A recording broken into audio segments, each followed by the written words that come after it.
Hello and welcome back to another episode of the Nick Kroll Show. Thanks for being here. Today, I have my friend Jackie Ruane here with me. How we doing? We're doing good. Love the energy. So I've known Jackie, we were probably like 12, 13 when we met? We were in middle school. Sixth grade, yeah, probably, right? Yeah. And Jackie has just always been unapologetically herself. And it's been incredible to see.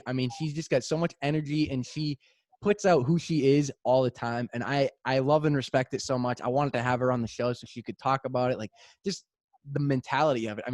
How did that come? Did your we were young when you were even like this too. So was that something your parents helped mold? Like where did this start? That's a good question. Well, I moved around a lot as a kid. So I was born in Atkinson, so the same town I live in right now. Then I moved a few times around Atkinson, and then I moved to Texas when I was 3. Lived there for a few years, moved to Seattle until 5th grade. So I kind of just developed this ability to be myself because I didn't have any other reference growing up. I feel like those are your stage years that you kind of create yourself. And I was just bouncing around place to place. I went to 3 different kindergartens. So it comes natural for me to be myself. And as I grew up and saw that other people aren't really themselves all the time, I started to experiment with that and it does not feel good. So it's really easy for me to clearly see if I'm being myself and realize that fuck that shit. Hell, that's awesome. So you can kind of like catch yourself, right? So I'm a big believer in you can control your own thoughts, right? A podcast I listen to is John Deloney a lot, and he does this exercise with people. I believe Dr. Kessler is the one that actually created this, but he essentially tells people, hey, close your eyes, picture, he'll say something crazy like a pink elephant in the middle of the road, right? And they do, like they're on the phone or whatever, and he's like, okay, you know what you just did? You just proved to everybody that you can control your thoughts. Okay, like you have control of what you think about. And if a bad memory pops in, you have the power to say, hey, no, like not today, and do what you want with that space instead. And I feel like, that is exactly like what you just said, like with the whole, I've caught myself not being myself and it's like, nah, fuck that, like that's awesome. That you can recognize that. How has that benefited you growing up? It's benefited me a lot because I feel like I've seen everyone else who is not themselves suffer. And it's not like I've just been myself every day of every moment. So it's like those moments I'm not myself, it's like I act so cringy and weird. So when I am myself, I first of all act way more natural, way better, and like I'm just proud of who I am. But it builds my confidence because I know I don't need to look for anything outside of myself to behave a certain way. It's just within me. So I have that peace of mind to just be. You know what I mean? Yeah, like you're not searching for other people's approval. Exact. And I feel like you do the same. Like I respect you because I feel like the number one quality I look for people to trust them is, are you operating and trying to act based on your own beliefs, your own inner guidance system? Are you acting and trying to behave based on other people? And I feel like you are just authentic, you're original. I was listening to your podcast with Bethany where you're talking about talking to people in grocery lines. Like, I don't do that. Most people don't do that, but you're just operating like, I'm gonna do what I want. And you have good intentions behind it too. You just want to have fun and do good. And I see you. I love it. I appreciate that. I feel like that's the important part though, right? Is like those good intentions. I'm not like saying hi to people for no reason to make them feel awkward. I've mentioned this so many times. I'm just going to say it again, but if they don't know what I'm talking about by this point, whatever, but there was a book I was reading about suicide, and essentially this guy he wrote a note and left it at his apartment, and it said, if I'm going to walk to the Golden Gate Bridge, I will not jump if just one person smiles at me on my way. And he ended up jumping because nobody did, or whatever I imagine that was the circumstance, because the medical examiner, everybody was there. And I was like, I've always just kind of been like that. I've always just seen people and just said hi. And you can see the difference in people's face and people's reactions, especially when you're being yourself. Like, I imagine people come up to you all the time and they're like, hey, you're pretty cool. Like, what's up with you? Like, do you get that a lot? People will tell me I'm different, but then I don't. It's different between guys and girls. I feel like guys will sometimes I feel like I'm kind of masculine. You know what I mean? Yeah. But Like, you're a big personality. Yeah, big personality and like not very like yin and yang, like I'm very yang. Like you know what I mean? I'm not very receptive and like calm. I'm more trying to go, get, blah blah blah. So guys seem very receptive to my energy and like girls kind of seem like, especially when I'm very authentic, I feel like girls can be like, because you knew who I was in high school. I could be kind of weird. Like my own self is weird. So it's like, and that can definitely freak guys out too. And just in different ways. People get freaked out by me in different ways, but it makes life fun. You know what I mean? Like, Absolutely. and you get to master the art of not being embarrassed. You know what I mean? Like just Yeah, and I seeing. feel like that energy that you put out, like that's radiant, I think is the right word there. I'm catching that right now. You know what I mean? Like I feel the energy and I love it. Like I don't know. I've been excited for this all week. I just to talk and do this like back and forth because I know the positive energy and the good vibes that you put out, and I see it all the time with like your yoga and the videos you take yourself. I mean, like some of those I think I've messaged you a few times, like, oh my God, that was awesome, because it's funny, it's a good vibe, and it makes people smile. Thank you. I see the same in you. And I wonder if you agree, because I feel like it's part of it comes natural. Like my dad's always told me I've had a lot of energy and I need to get it out through working out. Otherwise it just like goes out in bad ways. But I have a lot of energy. But I also feel like it's kind of like I just don't want to settle for low energy because I get really weird there. And I feel like being high energy, being positive is a choice. Like I picture the people working at Six Flags and some of them are just doing their job and some of them are like, hey, what's going on? Like just on repeat. And it's like, I always look at them like they're doing that as a choice. You know what I mean? Like Yeah. it makes life more fun. So do you think you're positive because it's a choice or is it just so natural to you don't think twice? Ooh, wow, that is a good question. I like when people ask me questions. I don't get I asked know I'm questions too running much. this podcast now. It's a That is Jackie show.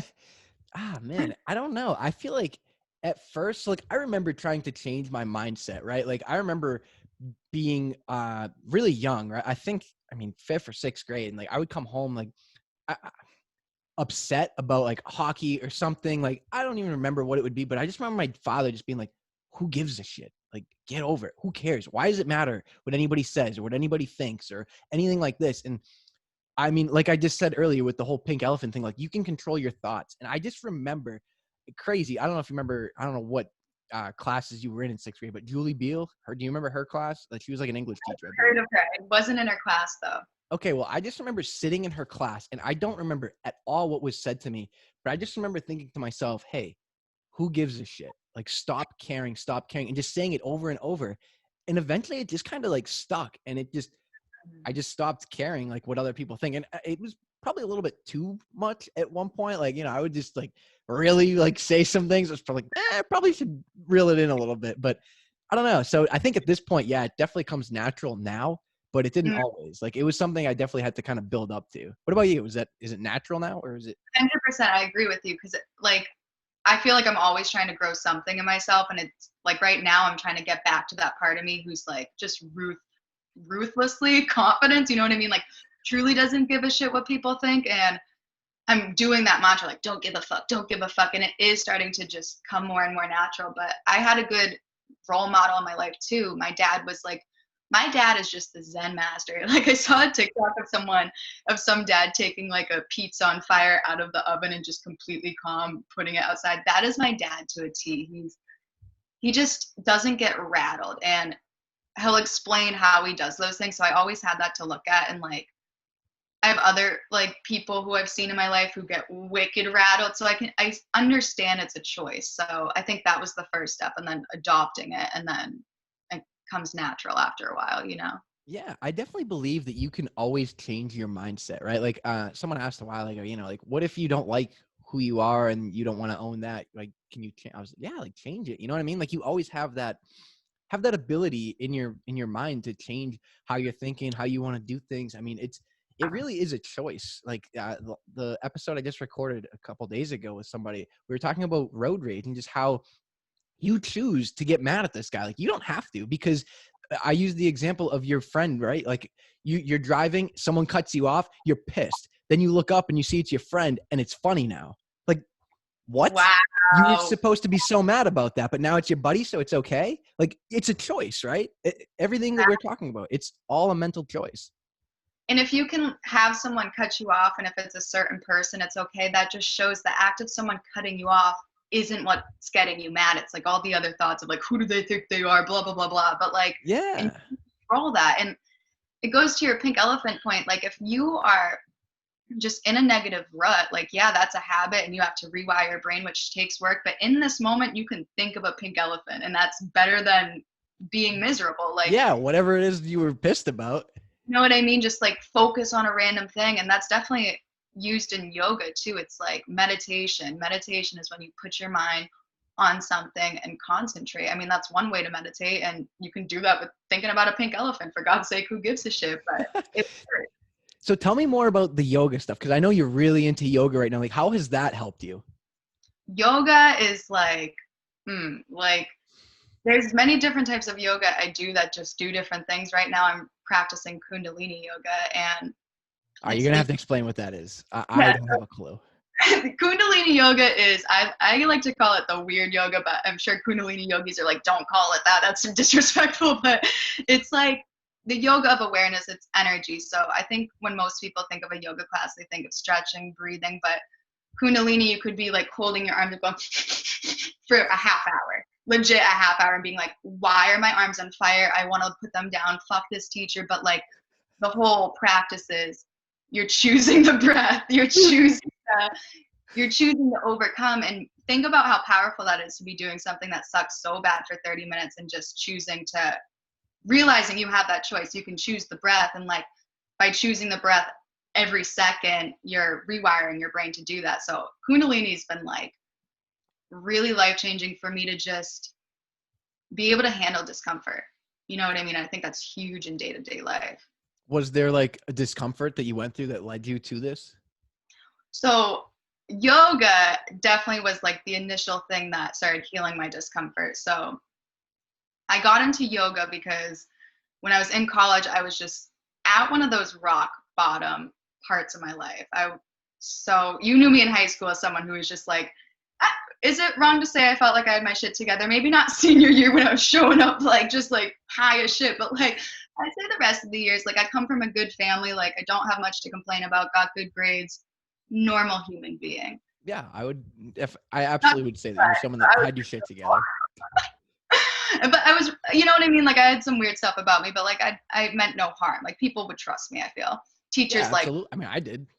parents liked me. But then I went to college and oof, that went weird. So like September was normal, I'd say. Like I was like partying, drinking, nothing too crazy. I couldn't really find anything. And like at that point in my life, like I was partying to the point that I like drinking, I like smoking weed.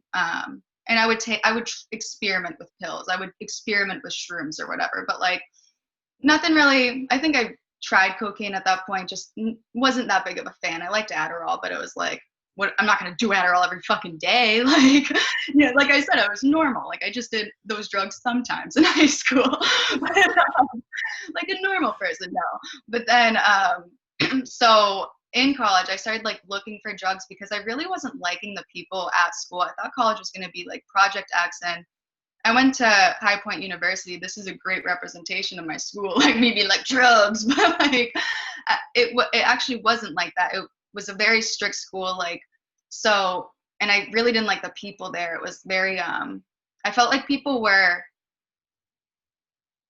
I don't know how to say it. I'm trying to like get to the point where I don't judge people, and I'm trying to like, but I still have those past judgments I'm trying to work through. So, but let me explain it in the way I saw it back then. Like I saw them as snobby people who just like wanted to like just like out for themselves type of thing. Like I've never experienced people stealing from me, none of that jazz. So like I wasn't liking the people I was with, and then I finally found a group of people who liked drugs, like me, and like we were looking for drugs, and like then we found people who had drugs, and then next thing you know, it's October, and I'm addicted to Xanax, and it's like it happened so quick. When you say addicted, what do you like? Are we talking on the daily, every few hours? Like, what is addicted to me in your That's terms? so I was taking Xanax bars, so those will make you feel different the next day too. And you don't remember anything that happens. Like when I used to black out from alcohol, I felt like if someone told me like, you did this, I'd be like, even if I was blacked out, I'd be like, I can see me doing that. That makes sense. But like on Xanax, it's like, they would be like, you did this. I'd be like,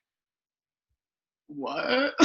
like, So I'm sorry. What is a Xanax? I mean, I'm sure most people probably. I have no idea. Like, what yeah, is a Xanax? it's anxiety medicine. And most people, I think, who are prescribed Xanax are on like 0.25. And like, we'll say it gives them a little woo feeling. But like, I was taking 2 milligrams, so 0.25 times fucking 8. Like, so, and I would take multiple sometimes. So when I first started these, like, I don't know how often I was taking them, probably like weekends, during the week a little bit. But like, it's funny because I don't remember. And then, so I started doing that throughout the years, and I can explain more about it because there's definitely a lot of self-growth opportunities. But then it got to the point where like I'm taking anything I can find, and I'm like, I've been hospitalized several times. And to get back to your addiction point, like it started getting to the point of like, at one point I took 8, and I remember being like, I don't know if you can die from this, but I just like thought I was good because I've never died from it, and I was like, and I didn't think you could overdose on that drug because I never heard of it. But then like I would get,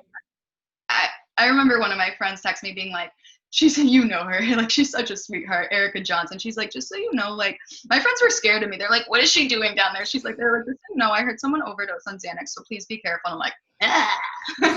And then like one day I took 8. Your girl is in college, had no phone for 6 months because I kept breaking my phone, being blackout. So I'm like, you know what? I don't need a phone. That's what drugs does to you. Right there. That is so Jackie. I don't fuck this phone. Your girl has no phone. I just text on my laptop. So I'm flying home on 8 Xanax. How did I get through the airport? And I wake up on the airplane. I'm like, where the fuck am I? I'm like, okay, I'm going to pull out my laptop. And then I'm like, where's my laptop?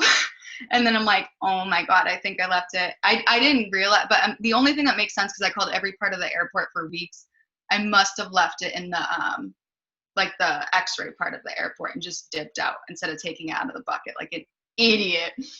Wow.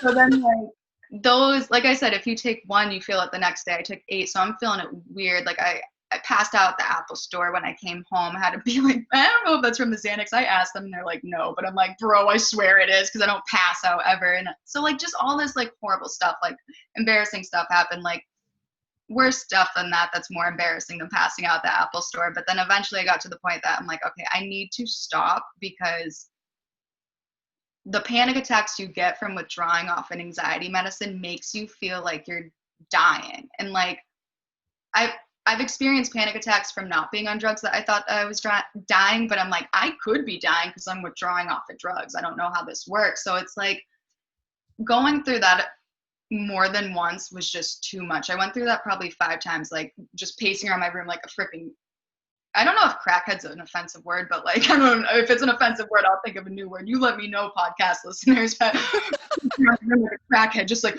dialing 911, like being like, should I call? Should I not call? Is this weird to call? And like, that's just not fun to do as a college student. Most people are having fun. I'm like pacing around my room like a psycho.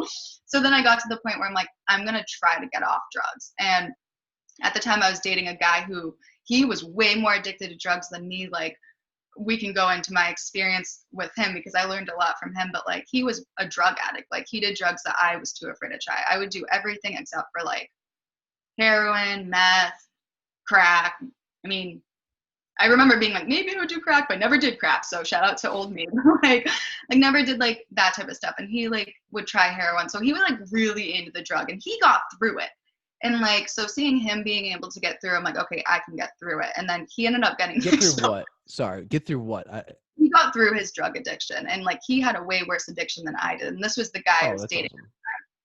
So then when I wanted to go sober, we took a break and then I got back with him and he's like, if we're going to date, I can't be dating someone who's at school doing Xanax because I'm not going to trust you. So I wanted to get back with him so bad that it was an inspiration to quit on top of me wanting to quit already.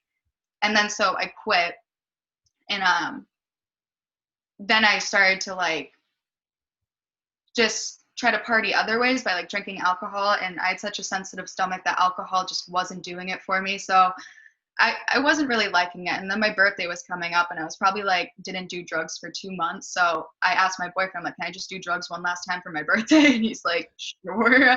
And we agreed that that was a good decision. So I did, I did it on my birthday. And I think I ended up like legit, like falling on a hard kitchen floor. Just like my roommate was like, you were just standing in the kitchen, then fell. And like, that just I felt ashamed of that. I was like, wow, I could like really hurt myself. And I thought, I'm pretty sure I was acting weird the next day. So I'm like, do I have a fucking concussion? So then I'm like, I don't like this. And I felt like it was like, I started to realize I don't like doing drugs. And then I did it one more time in March of 2017. And I took the pill and I didn't like it. And I remember being like, I'm never going to do this again. And then I never did it again. And then I got to rock bottom where I'm not on drugs, but I'm still as miserable as if I was on drugs. And then I was like, what can I do? So my roommate was into yoga. So I went on YouTube and just looked up free yoga classes. And that is how I got into yoga. And that is how I got off drugs. So I'd say Kundalini has allowed me to like handle discomfort, but yoga in general has allowed me to get through some hard ass shit for sure. Well, I feel like at least to me, right? Like the takeaway from that isn't, I mean, yes, yoga, right? But passion, right? Like you had something to look forward to every day. You had a sense of belongingness in a certain community, you know? And I feel like that, like you didn't have that when you were on the drugs, right? I mean, tell me if I'm wrong, but you just kind of didn't feel right. like you had anything kind of going, you know? And then you find this thing and it's a community, it's people kind of like-minded, and it's something you're passionate about, and it gives you something to look forward to, something to say, hey, you know, I'm looking forward to this yoga class tonight. I'm gonna see my peeps, you know, like that's cool. So I think I've heard that a few times, right, where someone's like, oh yeah, I found whatever, you know, and that's what really helped me get through. Maybe it was a person, maybe it was a thing, like I don't know, it's different for everybody, right? But that's kind of like what I was taking away from that is like the passion part. Yes, passion was it. And like it definitely developed into a passion. I never realized I would like become this yoga person, a yoga teacher even, but at first it was like the first time that I had something, I realized I could place my mind on something that wasn't panic. Like I wanted coping mechanisms, and it's like I realized like taking a deep breath helps, like being aware of how your body feels helps, and stretching on top of that can like release so much trauma and just like so much energy and just moving your body. So I think that was helpful too. But you're spot on. Just having something to look forward to is a game changer.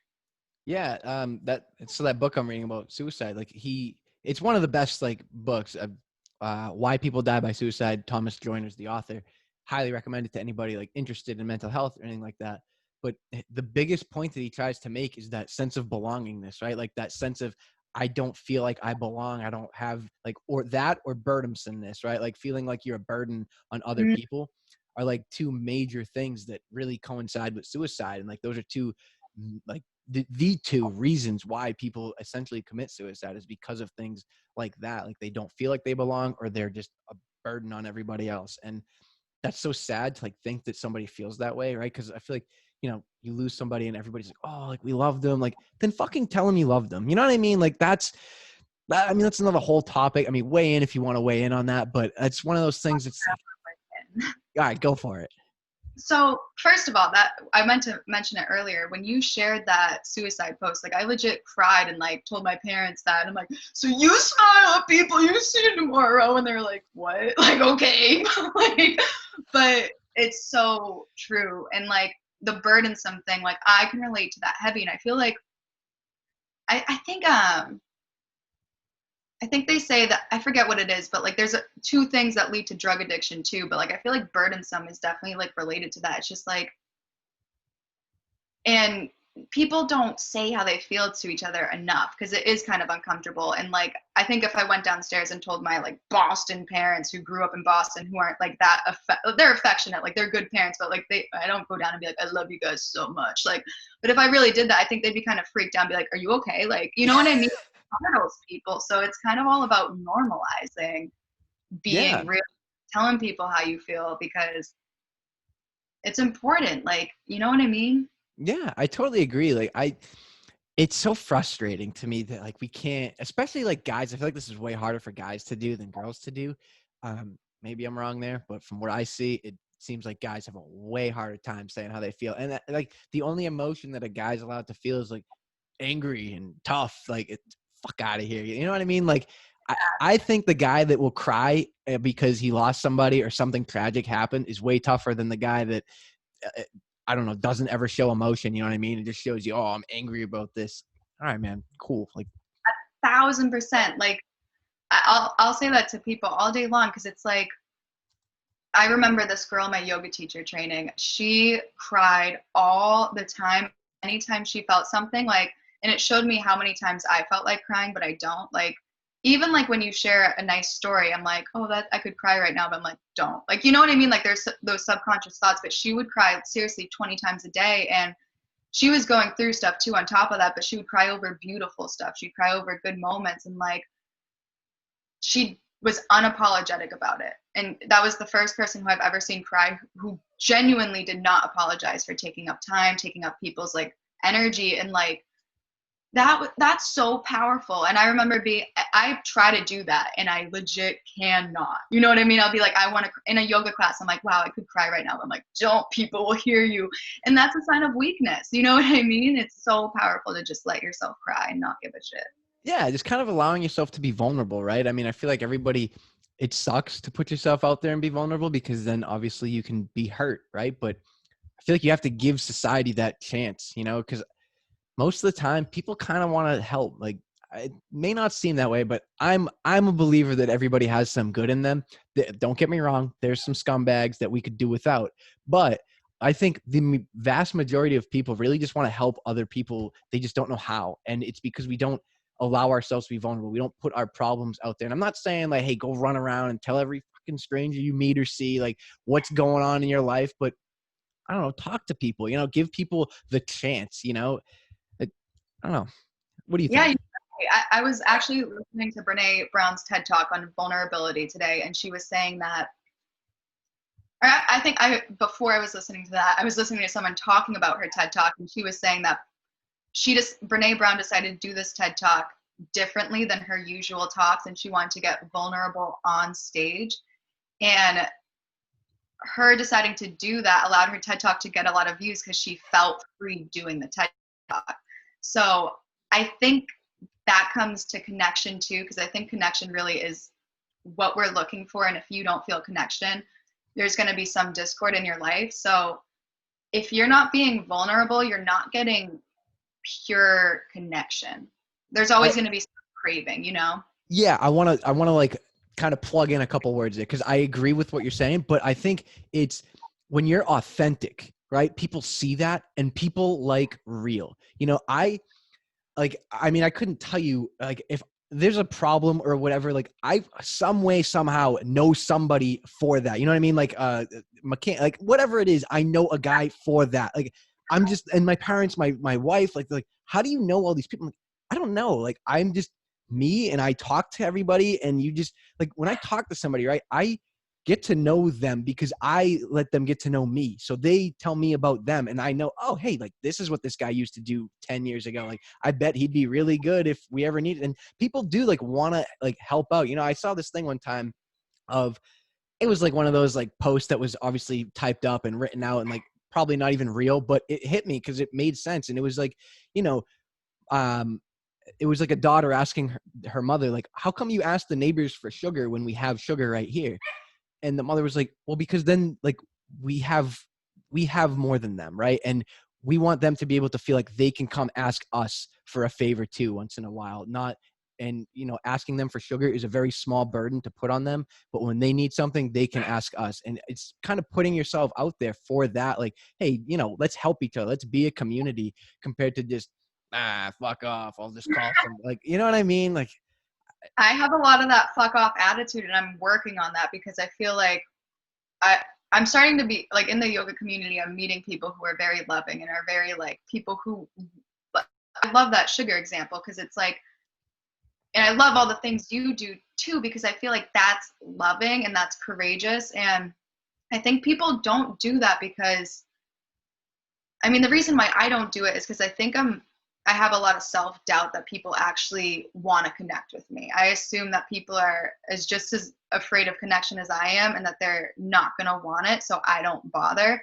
But my friend Allie Rourke, I went to some place with her, and she talks to everyone she sees. And like, I feel like me and her are the same person. We do the same things, but when we talk to people, it's different, and it just shows me all my like shit right then and there. And she's talking to this guy who I assume didn't want to talk to her. And in my head, I'm like, all right, Allie, this guy probably doesn't want to talk to you. But then they ended up talking for a half hour, and they had all these different connections. And like, my judgment at first was wrong. Like, he did want to talk to her. And it's just like, Yeah. I don't do that. And if I just did that, there'd be so much more connection. And it's all about vulnerability for sure. Yeah. And I think also like a lot, I don't want to say a lot of people, but I feel like most people don't allow themselves to be approachable, right? Like I can think of an example right here. Like the other day, I was at a car dealership for my work, like waiting for this car to get fixed. And everybody sat there in their chairs on their phones. So I started getting up and I started looking at cars, you know what I mean? Like just kind of like, you know, there was a nice new Corvette there. Like I low key almost bought that over our house, but we bought a house instead. After looking at it, was kind of disappointed with that decision, but you know, whatever. We'll get over it. But like I don't know, just getting up and like, you know, somebody else sees it and they're looking at it too and they're like, "Oh, nice car, huh?" It's like, "Yeah, it is a really nice car." Like you just start talking, you know what I mean? Like put yourself in that situation. Like put your fucking phone down. You know what I mean? Everybody. Like I'm not saying I don't play on my phone, right? Like I have my phone. I'm on Instagram. I'm on Facebook. But put that fucking thing down and connect with somebody. You know, like Yeah. I think the internet's great. I think there's a lot of connection to be made on the internet, but it's not real authentic connection. You know what I mean? And we as humans need that in-person connection. And it just sucks like that's how you talk to people nowadays. And I wish it wasn't as addicting. I know, I know. And it's, I don't know. I feel like the phone is just a filter for you to be able to double check yourself to make sure like you like what you're putting out there. But I don't know. When you talk to people in person and just, I think it's all about just believing that there's something valuable that can come from it. You know what I mean? And not, Mm-hmm. I feel like people have their phones as a protection thing. You know what I mean? Like if you're afraid of socializing, you pull out your phone and it's just like, what Yeah, if, right. You get in an elevator with somebody and there's two of you in there immediately just right? Like you just pull your phone out because it's fucking awkward. You know what I mean? It's just, hey, how are you? Talk about the fucking weather. You know what I mean? Like say something. You know, it's just, hey, how are you? And then you go up 8 flights, 10 flights, whatever you go up. Don't say a word. And then you get off and you go, have a good day. Like say something. Like I don't know. conversation, right? And no one enjoys that conversation. So why are you doing it? You know, and like no one enjoys the how's the weather conversation, just the politeness. It's just obligation. But I wonder if this is why people don't. I feel like I'm thinking about myself, like, why don't I talk to people just to connect? And I feel like it's because I understand that that is my deepest need. I want to connect to as many people as possible. But I think I have the fear that other people don't have that need to. You know what I mean? I do. I don't know. I feel like I disagree with you though. I think a lot of other people like we need that connection. Fear I have in the moment. But it's like everyone has the need to connect. So it's just realizing that and Yeah. trusting that. Yeah. That I agree with that then. Yeah. That's I don't know. It's why don't we, right? Like, I mean, I'm not saying I do it all the time, right? Like there's plenty of times where I've gone and sat down, I'm on my phone or I don't say something, but I think I didn't say something once when I was 18 and I regretted it and I still regret it to this day. And I'll just tell you. So one of my best friends passed away and we had like a private like wake or whatever for really close friends and family only. And everybody had a chance to get up and speak. And I wanted to so bad, but I just like couldn't, you know what I mean? Like, I mean, obviously I could, but I just couldn't like get out of my seat and get up there and say something. And I just have always regretted not getting up there and saying something. So now I don't know, it's stuck with me. Every time I think like, oh, maybe I should, or maybe I should do this, or maybe I should say this. Like I just do it because I don't ever want that feeling again. Goosebumps. Yeah. And I feel like it's seeing that you can miss out more by not doing it. You know what I mean? You can miss Absolutely. out by not doing it. So just do it. It's not that hard. Just do it. But Absolutely. So in those times that you feel like you can't get out of your seat, though, it feels so impossible. I know, like what, like, I guess, like, what would I say to myself then? You know what I mean? Like, what would I have said to myself? Like, I obviously, like, looking back now, right? I'd be like, if you don't do this, you're going to regret it for the rest of your fucking life. But, you know, like, in that moment, like, how do you help yourself get up out of that seat?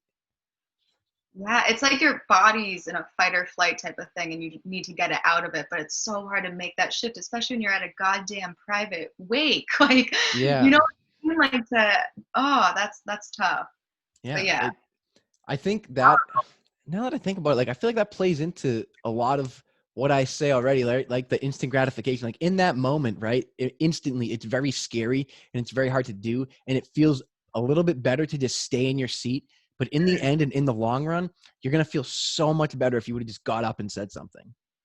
Yeah, it's comfortable in your seat, but it doesn't feel good. Yeah. Yeah. Damn.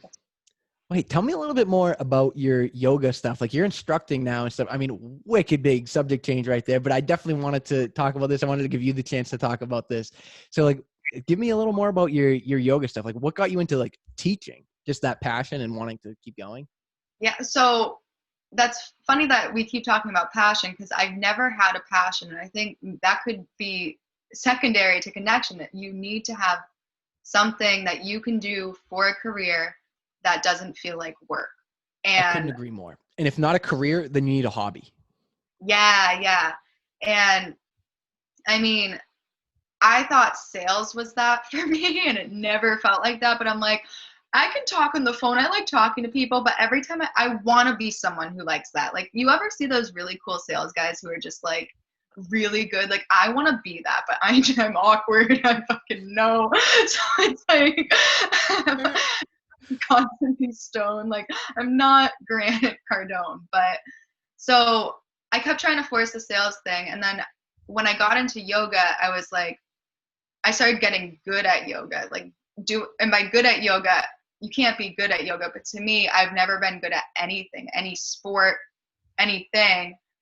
And to pull back to drugs, like, that was the first thing I was good at. I could do drugs and not die. Like, I could take large amounts and not overdose. I was the cool girl. And that's not cool. So then I wanted to be good at something that wasn't like self-harming. So once I started to be able to like get into a headstand, that's something I never thought I'd be able to do. So I started to be like, I want to teach other people how to do this. And then I looked into yoga teacher trainings one day and I'm like, fuck it, I'm going to do it. Hell And yeah. I found a yoga teacher training and went to Hawaii, and the yoga teacher training experience in itself was life-changing as shit. But it's like, now I teach yoga on YouTube, private lessons, and it's really cool. What's your YouTube page? Tell the people. Look me up, guys, Jackie Ruane. And if you're wondering how the hell do you spell Ruane, it's Ruane. So I teach mostly vinyasa classes. So my whole goal of teaching yoga is to really provide the space that helped me when I needed it. You know what I mean? Like, I think a yoga teacher doing isn't supposed to do anything but get you in touch with your inner being. And your inner being is like your inner guidance system, that voice within you that only knows light, love, and like, you can tap into that right now. Like, there's a source within you that is feeling 12 out of 10, like it's at a party, just loving life. And it's like, I want to teach people how to get in touch with that through Yeah. yoga. That's awesome. And it's also pretty cool too that you mentioned, like, I mean, what I took from that, right, is like, you have kind of been to a dark place and you're trying to help other people in that dark place get out of that, right? Exactly. And I feel like there's many dark places in life, even if you're just having an off day and you want to be having a 12 out of 10 day, that sucks. Like, I think these little discomforts in life, we don't realize how much they suck, because I truly believe that every person, just like you, has good in them. I think the world is good, and I think that our natural state is drenched in love. I forget where I heard that, but someone said that. I'm like, yeah, I'm gonna steal that. But like, I think your natural state of being is 100% loving life, feeling free and expansive, and anything that's not that is hell. Like, that's hell on earth. And I think the earth is heaven. Like, I'm not like, not in a religious standpoint, but like, I believe that like you can feel heavenly in this world, but Mhm. all of the shit on top of it makes it feel like hell. And it feels like just a minor discomfort, but it's a big difference from feeling alive to feeling like shitty, not in the Yeah. mood. Yeah, no, I get what you're saying. It's one of those like kind of pick me up things. Like, how can I just have a better day? How can I have a better life? How can I be happier? Yeah, how can I get into the mindset that is clear, you know? Yeah. Yeah, that's awesome. What is the type of that? Is that the type of yoga that you teach, or is that like your like what did you said like boo? Sorry, I'm gonna butcher it. Bunch of different types of yoga. So there's Kundalini, that's energy yoga. So I'm in a teacher training right now that I'm learning that, and I'll post some videos teaching Kundalini classes, and I'm teaching discounted Kundalini classes right now in my teacher training. But I also teach Vinyasa yoga. So Vinyasa yoga is moving with your breath. So yeah, and then some power yoga on top of that, which is fun. And what does each one of those benefit? Like of those three, what like the Kundalini we went over? What is the Vinyasa?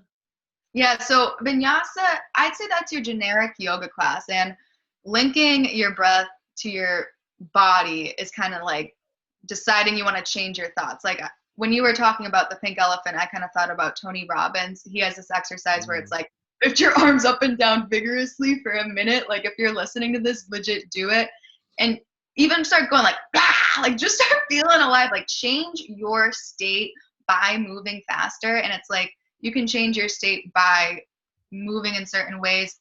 Breathing with your movement is connects the body and mind so you can get out of fight or flight. And there's all these different types of breathing techniques and poses that are meant to stimulate your body in a certain way so you can target exactly what you want to target in your personal self-growth journey. So power yoga, on the other hand, so I got into regular yoga at first, and then when I came home for a semester or whatever, all of a sudden there's a hot yoga studio in our town and everyone's going to it. So I went thinking I'm like good at yoga back then when I had like a huge ego about yoga.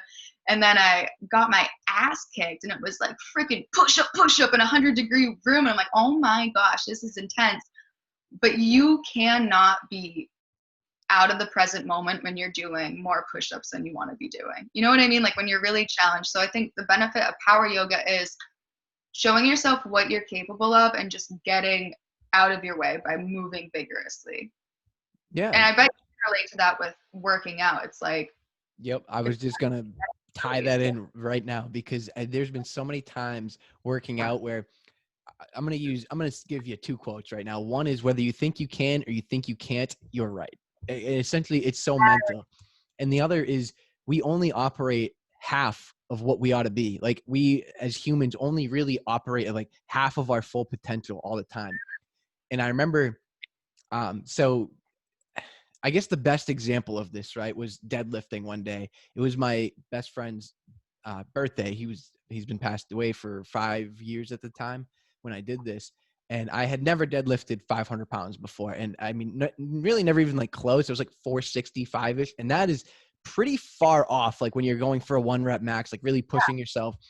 But I was like, there's just absolutely no way that this doesn't go up today. Like I am getting this. And like, even the night before, like just thinking about it, and it didn't, it went up like shockingly easy. And I guarantee you, I couldn't have done that the next day or the day after that. Like, I mean, maybe like with the right mindset, right? But it was because I just wanted it so bad. And it was just, it just showed me how mental it really is. And it was just one of those like, holy fuck moments. You know what I mean? Like it just hit me as I dropped that. And like, it was one of those pretty emotional moments too, like knowing like I just did this for him. You know what I mean? Like there was people like in the room, like watching, like trying to hype me up. And like, I was about to cry after because I knew he was watching, like excited as fuck. oh my gosh, fucking goosebumps. My skin's gonna like break open because all the giving me. But that reminds me of like how that's super badass. It's like, because that's such like a deep-hearted inspiration for you to do that. And it reminds me of like that woman who like lifted a car to get her baby. Like the fact that you can do that, what the fuck? Like Yeah. I always think of the most successful people like Steve Jobs, whoever the hell you think is the most successful, even they just barely scratched human potential. I think we are capable of legit doing so much more than we know, and it's just having that open-mindedness to it, no limits, that no limit mindset. It's like Yeah, not being afraid to fail too is, I think, another huge thing, right? Like if you're afraid of failure, maybe in the slightest chance that can work in your favor, right? Because you're trying to do it the right way and you don't want to fail. But failure isn't failure until you give up, right? Like I don't really count anything as failure because you learn from it and you grow and you get better. And when you give up, that's when you fail because you didn't complete the mission. But if the mission gets completed, you didn't fail. You just learned a million other different routes or ways or what wouldn't work or whatever. You know what I mean? I love that. Like right now in my life, I want to get comfortable with failing. You know what I mean? Like I Yeah. heard something today that was like, try doing whatever you want to do in life 10 times and get comfortable failing 9 times. And do that as many times as you can. Like, how can you be comfortable failing 90% of the time? And I'm like, damn. Because I'm a perfectionist and I'm really working on that too. But like, um, I've watched like 10 TED Talks today. So I keep talking about TED Talks, but it's like, I learned that the root of procrastination is fear of failure. You know what I mean? It's Yeah, like, or so it's like when you let go of failure, you can just get so much more done. absolutely. It Totally feels like agree. it's protecting you, but it's not. It's getting in your way for sure. Yeah, I agree. I mean, I'm a big like Jocko Willick. I don't know if you know who that is. No. No, I think you'd like him. He's a lot like he has that motivation mindset and everything. And he says that he has a whole thing on the fear of failure and everything and like how it's good to fail. And his favorite word is good, right? Like someone comes to him with a problem and he goes, good. Because now we have to like solve it. You know what I mean? Like it's an opportunity to think. It's an opportunity to use your mind and overcome a difficult problem and learn from it. Yeah, it's like anytime you're uncomfortable, that's an opportunity to realize like where you were not free and how you can become free. That's a lesson. You know what I mean? Any discomfort is a Yeah, lesson. So for definitely. sure. Well, hey, thank you so much for being on. I really appreciate your time. I have one final question for you though. Hit me. Knowing what you know now, I usually let you pick the age, but I kind of want to pick the age if that's okay. Do it. Knowing what you know now, what would you tell yourself in your college days when you were addicted to drugs, just in a dark place? Oh, I don't like crying. I told you that makes me weird, but like, but like, I'd probably, shit. I would tell myself that like, that you are right now in an opportunity to show your, I'd say, look at how fucking difficult it seems to get off drugs. And I'd say, you're going to be able to show yourself that you can do that really hard thing. And then you're going to be able to do anything after that. Because I don't think there's many things that are harder than like getting off of drugs. Honestly, it's like it's so like personal and inward, and once you realize you can overcome yourself, you can overcome yourself over and over again. So I would tell myself that like this has value, so just Wow, take it. that was that was awesome. That was great. I agree 100%. What's that? Good question. Thank you. I try to end it all the time with those. So I love thank it. you. Thank you again for your time. Thanks for being here. Thank you everybody for listening. You got any last words? Thank you for having me. Shout out to you. This is a good ass podcast. Just so much love for you. I appreciate that. Thank you so much. And everybody listening, thank you. And we'll see you on the next one.